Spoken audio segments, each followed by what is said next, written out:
this is the place that they say to use. And I've been using this for a long time as well. What you then do, you put your email address in here, and I apologise, I'm going to put johnsmith@gmail.com. John Smith, I don't know you, I'm just putting in an email address, okay? So johnsmith@gmail.com.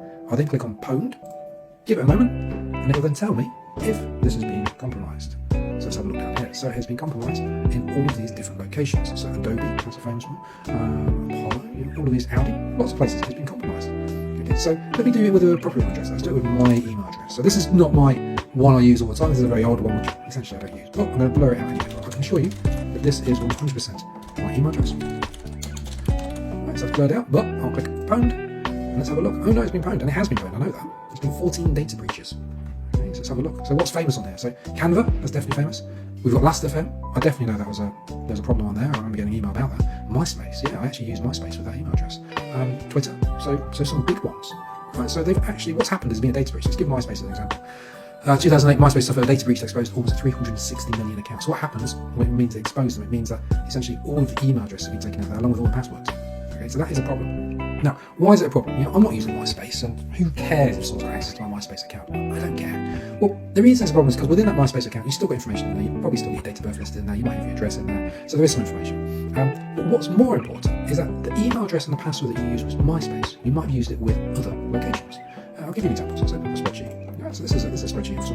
By the way, this is made up data. Okay, so email addresses and passwords, these are all made up. So I literally just created a random list of emails and a random list of passwords. Right, let's have a look. So it's vmalik@gmail.com, and that's the password. Yeah, so who cares if this was exposed? So vmalik, we know his email address, we know his password for. Let's pretend that this is from MySpace. It's not. Let's just pretend it is. Does it matter? Well, the problem is that vmalik might also be using this email address and this password for Amazon, and they might be using it for the bank, and they might be using it for lots of other places as well. So yes, it is a problem because let's be honest, all of us, not me, of course not me, but everyone uses the email address and the password multiple times. So the odds are, if you're going to be having lots of different accounts with different companies, you can have the same email address and often the same password. Now, I don't recommend it, but that's what we do. So what would happen is I get this information, so I'm a hacker, and I've been sent this big list of email addresses down here, and I've been sent this with vmalik email address and password. I'll then go onto Amazon and I'll try it, and I'll see if I can get in. I'll go onto other websites as well. I'll go onto lots of different websites, and if I see if I can get in one day, I'm going to get lucky. And then once I've got into the account, I've got information. I can then purchase things and get them sent to my address. Maybe I can buy some online gift vouchers, of which you don't need to go to a physical address, which is nice and easy. I might have access again to more information. So imagine if I, using this email address and password, I've got access to their Facebook, their Instagram account, their Twitter account, and along with Amazon, along with their banks, along with over where they're doing their shopping, it becomes a problem. So what do you need to do?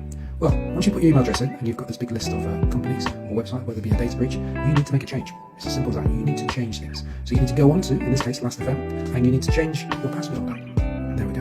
MySpace, again, I need to go on there and I need to change my password.